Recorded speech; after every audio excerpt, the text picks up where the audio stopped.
Bienvenue dans cette vidéo d'explication des règles de For a Crown. Un jeu mêlant fourberie, trahison et opportunisme qui se joue de 3 à 5 joueuses et joueurs à partir de 8 ans pour des parties d'environ 30 minutes. En guerre depuis toujours, vos familles ont décidé qu'il était temps d'unir le royaume autour d'un roi ou d'une reine. Mais qui portera la première couronne? La concurrence sera rude. Jusqu'où irez-vous pour accéder au trône? Avant de commencer, notez que ce jeu est adapté aux personnes daltoniennes et que tous les éléments de votre famille sont associés à votre blason. Commencez par poser devant vous le coffre et les 5 protège-cartes d'une famille de votre choix. Placez l'objet précieux de votre famille dans votre coffre ainsi que 10 rubis. Durant la partie, gardez toujours le contenu de votre coffre secret. Préparons maintenant l'espace de jeu. Posez le coffre qui sert de réserve pour les ratons voleurs, les pièces et les rubis. Placez le dé et le plateau à côté. Insérez les tuiles de coups de recrutement 1, 3 et 5 dans la gouttière du plateau et placez les tuiles restantes à proximité. Placez les portraits des familles en jeu dans la galerie, aléatoirement en commençant par la case marquée d'une étoile, puis sur les cases libres directement à gauche de celle-ci. La galerie représente l'influence de chaque famille. Celle dont le portrait est le plus à droite est la plus influente, tandis que celle dont le portrait est le plus à gauche est la moins influente. Prenez des pièces de la réserve en fonction de votre influence et mettez-les dans votre coffre. La famille la plus influente gagne 3 pièces, la moins influente gagne 5 pièces, et les autres en gagnent 4.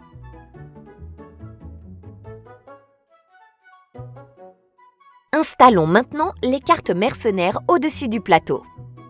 Triez-les d'abord en 5 paquets selon leur niveau.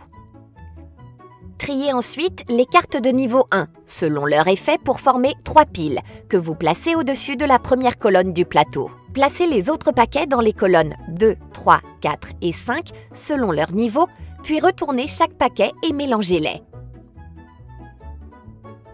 Enfin, révélez 2 cartes de chaque paquet. L'ensemble de toutes ces cartes forme la place royale. Et les tuiles en dessous de chaque colonne sont les coups de recrutement des mercenaires. Passons aux cartes événements. Placez les 7 cartes événements dans des protège-cartes neutres avant de commencer la partie. Prenez ensuite les 2 cartes événements de départ et retournez-les pour former la pile commune. Mélangez les autres cartes événements et formez une pioche face cachée. Voilà, la partie peut commencer.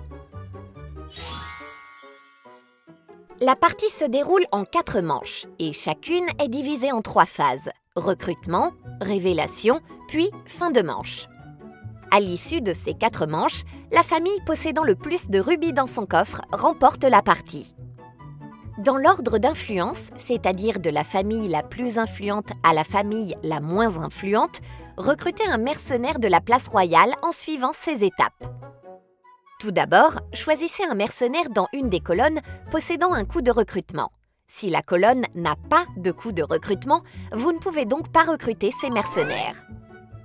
Vous pouvez prendre une carte visible ou la première carte cachée d'un paquet. Dans cet exemple, vous choisissez de recruter un mercenaire dont le coût est de 5 pièces. Payez ensuite à la réserve le coût de ce mercenaire avec des pièces et ou des rubis de votre coffre. Durant la partie, vous pouvez toujours payer un rubis à la place d'une pièce, mais jamais l'inverse. Insérez ensuite le mercenaire dans l'un de vos protège-cartes. Il arbore désormais le blason de votre famille. Placez-le, face cachée, sur la pile commune.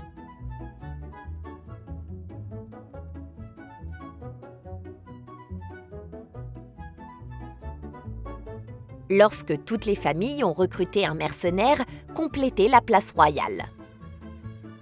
Attention! Lors de la première manche, réalisez la phase de recrutement une seconde fois pour que chaque famille ait placé 2 mercenaires sur la pile commune.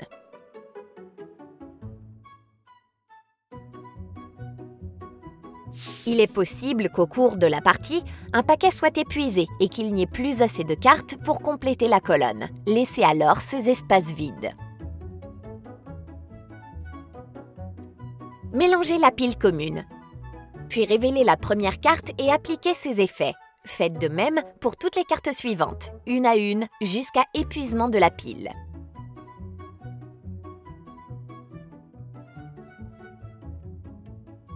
Lorsqu'un mercenaire est révélé, c'est la famille à qui il appartient qui doit appliquer ses effets.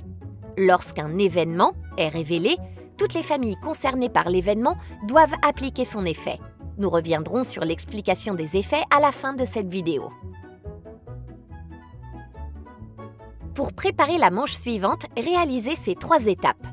Reformez la pile commune en retournant toutes les cartes jouées durant la manche. Piochez une nouvelle carte événement, placez-la sans la révéler sur la pile commune et mélangez celle-ci. Insérez une tuile coût de recrutement 0 dans la gouttière du plateau en décalant les autres tuiles vers la droite, de manière à faire évoluer le coût de recrutement des mercenaires. Une nouvelle colonne de mercenaires est ainsi disponible. Lors de la 4e manche, ignorez la phase fin de manche et passez directement à la fin de la partie. Durant la partie, si vous devez remettre un ou plusieurs rubis dans la réserve et que vous n'en avez plus dans votre coffre, 2 situations sont possibles. Si vous avez encore votre objet précieux, annoncez que vous le vendez et placez-le devant vous. Prenez 10 rubis de la réserve et mettez-les dans votre coffre, puis reprenez le cours de la partie normalement. Mais si vous avez déjà vendu votre objet précieux, alors vous êtes hors jeu pour le reste de la partie. Annoncez-le à vos adversaires, enlevez votre portrait de la galerie et remettez dans la réserve les éventuels ratons voleurs placés devant vous. Vos adversaires terminent la manche en cours et ignorent les cartes de votre famille, puis c'est la fin de la partie. La partie se termine à la fin de la 4e manche, ou plutôt si une famille est mise hors jeu. Appliquez les derniers gains et pertes dans cet ordre. Tout d'abord, la famille la plus influente gagne un rubis. Puis, la ou les familles qui possèdent le plus de pièces gagnent un rubis.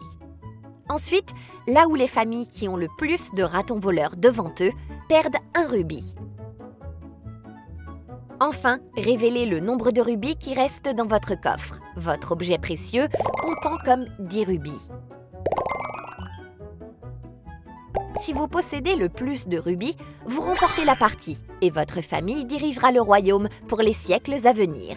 En cas d'égalité, c'est la famille concernée la plus influente qui remporte la partie. Avant de conclure cette explication, regardons de plus près les différents effets qui peuvent se produire. Gagnez une pièce de la réserve et mettez-la dans votre coffre. Gagnez un rubis de la réserve et mettez-le dans votre coffre. Choisissez une autre famille. Elle perd un rubis de son coffre et le remet dans la réserve. Choisissez une autre famille. Elle prend un raton voleur de la réserve et le place devant elle. Lancez le dé magique et appliquez l'effet indiqué. Déplacez n'importe quel portrait sur la prochaine case libre, dans la direction de votre choix. Par exemple, grâce à ce mercenaire, vous pouvez faire 2 déplacements dans la galerie. Comme premier déplacement, vous décalez le portrait du vicomte Pingouin vers la gauche. Et comme second déplacement, vous décalez votre portrait vers la droite, devenant ainsi la personne la plus influente. Mais vous auriez aussi pu déplacer 2 fois le même portrait, puisque, comme pour n'importe quel mercenaire, vous appliquez chaque effet indépendamment l'un de l'autre. Pour les cartes de niveau 1 qui présentent ce symbole, vous pouvez choisir à chaque manche quel effet appliquer parmi les 2. Cambriolage. Quand cette carte apparaît, là où les familles ayant le plus de ratons voleurs devant elles perdent 2 rubis, puis remettent tous leurs ratons voleurs dans la réserve. Scandale. Quand cette carte apparaît, chaque famille perd 2 rubis, 1 rubis ou aucun rubis, en fonction de l'emplacement de son portrait dans la galerie. Dans cet exemple, le duc flamant rose est dans la zone de gauche de la galerie et perd donc 2 rubis. Le vicomte pingouin est dans la zone centrale et n'en perd qu'un. La comtesse lapine est dans la zone de droite et ne perd donc rien. Les autres événements sont décrits dans la règle du jeu. Nous vous laissons les découvrir à votre aise. Voilà, à vous de jouer!